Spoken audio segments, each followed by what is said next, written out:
Y una de las primeras preguntas que nos debemos hacer es quién está detrás de todo este tipo de políticas, de este tipo de leyes, de este tipo de acciones que están difundiendo el aborto, difundiendo el homonio, difundiendo la dictadura de género, difundiendo la adopción por parte de parejas homoparentales. Y lamentablemente lo que hay que decir es que detrás de todo esto está las Naciones Unidas. Y ustedes dirán, ¿pero por qué? Si es una organización que nació con un objetivo social, con un objetivo de proteger a los pobres, con un objetivo de proteger la paz. Recuerden todos que en 1942, cuando estamos en plena Segunda Guerra Mundial, empieza ya a cerrarse los ciclos de este genocidio y de esta Segunda Guerra Mundial, existen 46 países que se reúnen y firman un acuerdo de una Declaración Universal de Derechos Humanos. Este acuerdo y esa Declaración de Derechos Humanos, que valga la aclaración, no ha sido cambiada, no ha sido reformada.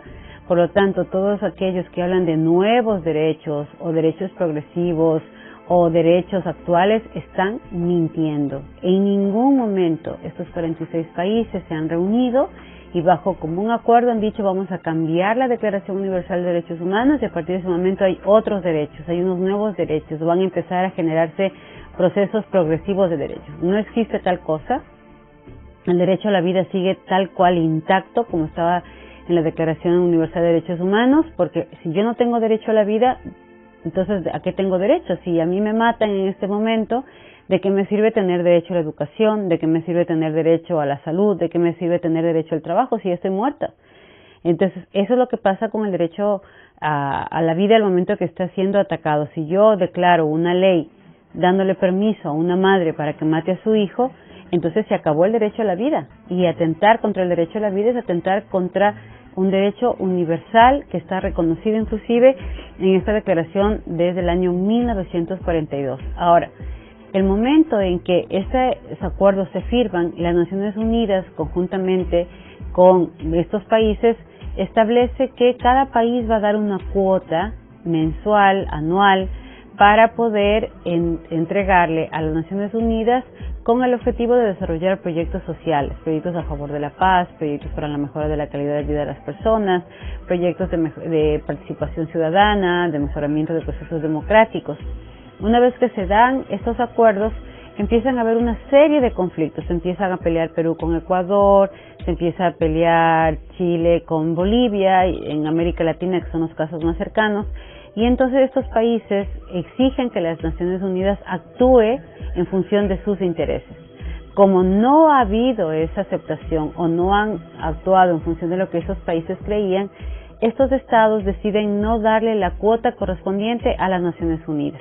Entonces las alcabalas de las Naciones Unidas empiezan a mermarse, empiezan a tener menos ingresos, pero los proyectos están ahí, las necesidades están ahí, necesitan impulsar todo lo que ya han venido trabajando, necesitan inyectar dinero para seguir trabajando, mejorando lo que es educación, salud, dando para dinero para puentes, para electricidad, para servicios básicos de comunidades totalmente pobres.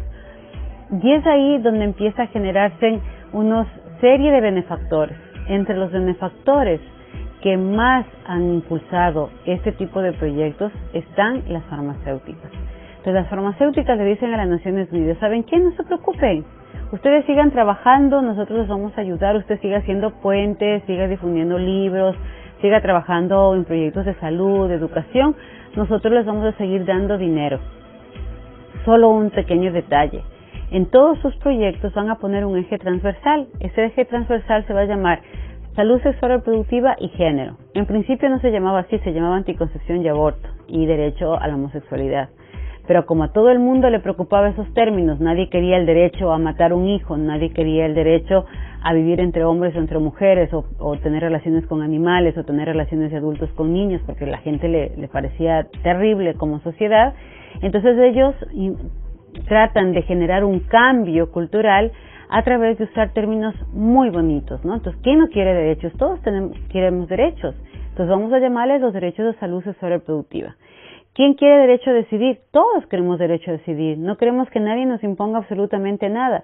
Entonces ya no le vamos a llamar aborto, ahora le vamos a llamar derecho a decidir.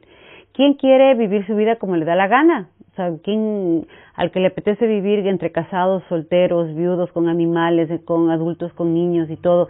Hay gente que quiere dar rienda suelta a su placer. Entonces, muchas de esas personas que querían dar rienda suelta a su placer y no ir a la cárcel, no ser enjuiciados, no tener penas por atentar, por ejemplo, contra la vida de una niña, dijeron, miren, vamos a hacer algo, vamos a llamarle a eso perspectiva de género, derecho de los LGBTI, ¿no es cierto? Entonces empiezan una serie de nombres muy bonitos que hablan de derechos, de participación, de ciudadanía, de decisión, de salud, y con todo ese mare magnum de conceptos falsos, de mentiras, se empieza a generar unos fondos que me permita llevar a mí aborto, anticoncepción a niños y una forma de vida sexual que sea netamente basada en el placer por el placer. ¿A cambio de qué? A cambio de que a mí me permitan transformar las leyes, yo les doy el dinero. ¿Por qué? Porque yo sé que si vendo anticonceptivos, yo sé que si vendo aborto, yo sé que si vendo cambios de sexo, yo sé que si vendo hormonas para tener a los hombres como mujeres y a las mujeres como hombres a través de todo este tipo de implantes, de hormonizaciones que tienen, entonces yo sé quién va a ganar. Voy a ganar yo como farmacéutica. Entonces poco o nada me interesan los objetivos y los proyectos sociales que ustedes tengan. Lo que me interesa a mí es que me permitan llevar mi industria, mis productos a sus países y venderlos de una manera legal, entre comillas, pero que además ni se enteren los daños que van a tener.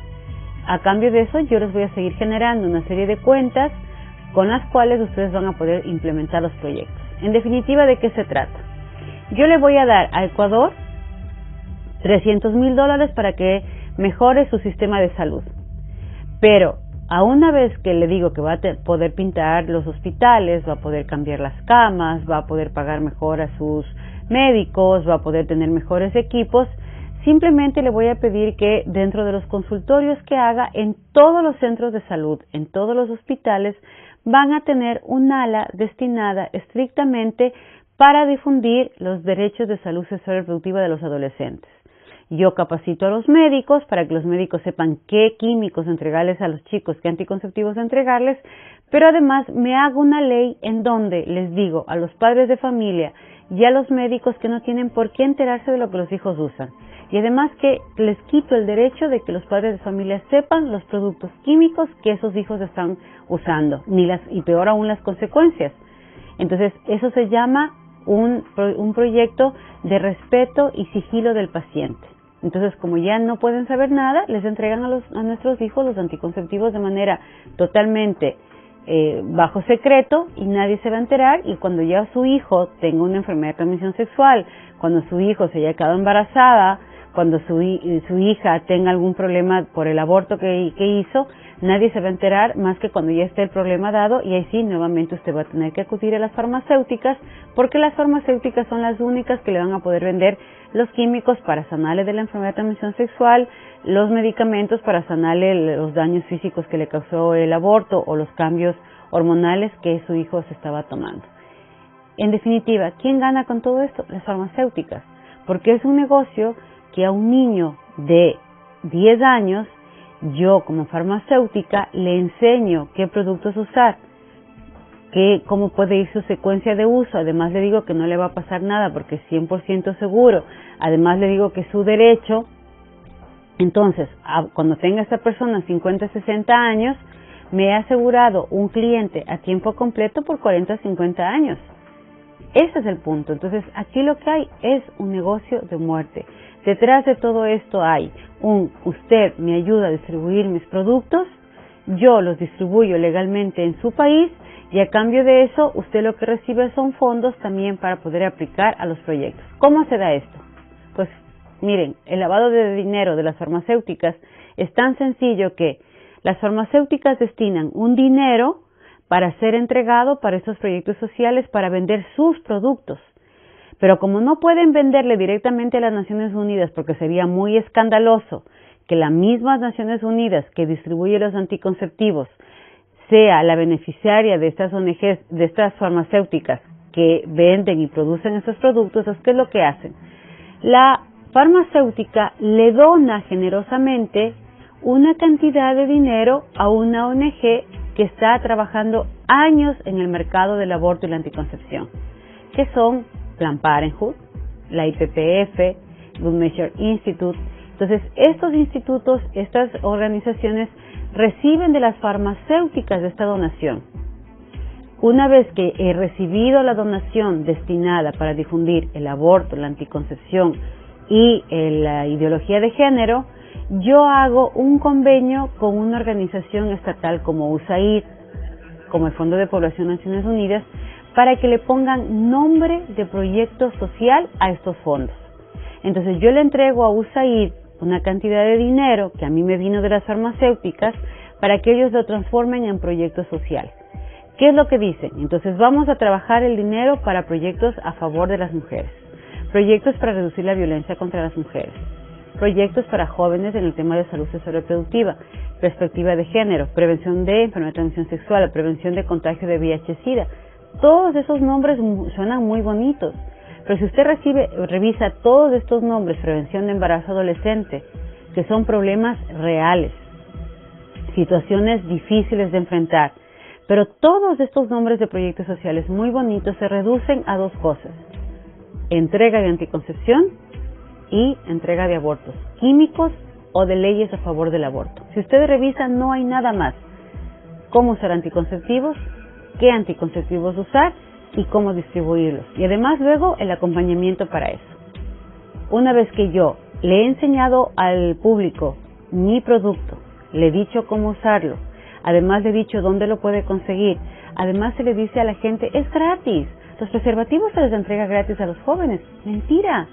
Los preservativos fueron comprados por parte de los ministerios a estas mismas organizaciones, y la distribuidora más grande de anticonceptivos en América Latina se llama Fondo de Población de las Naciones Unidas. Lo dice su mismo informe del 2013. Es la primera empresa distribuidora de anticoncepción en todo el continente. Entonces, ¿qué es lo que hacen ellos? Cogen los productos, nos lo venden a nosotros como país y ellos los distribuyen a nuestros hijos con sus impuestos, con mis impuestos. Se compran esos productos, está pagado por sus impuestos y por mis impuestos, porque no somos nosotros con nuestros impuestos los que pagamos al médico, los que pagamos los químicos, los que pagamos los equipos para hacer abortos. Entonces no es que son gratuitos, nos cuestan absolutamente a todos y nuestras manos están manchadas de sangre, porque estamos con nuestros impuestos permitiendo que estos equipos, que todo este tipo de químicos llegue a nuestros hijos. Y una vez que se hace el convenio, ellos lo reciben y lo distribuyen como políticas en nuestros ministerios.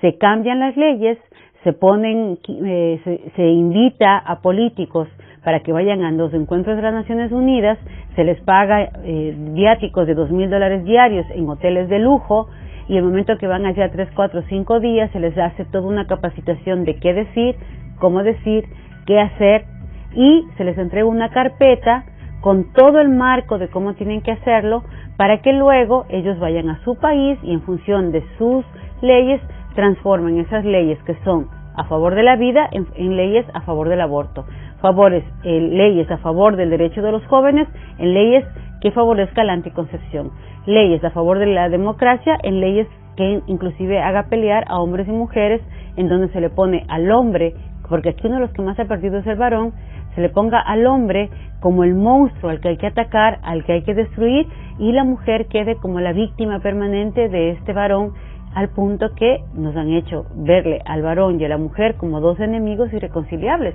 cuando todos los seres humanos necesitamos de un papá y de una mamá.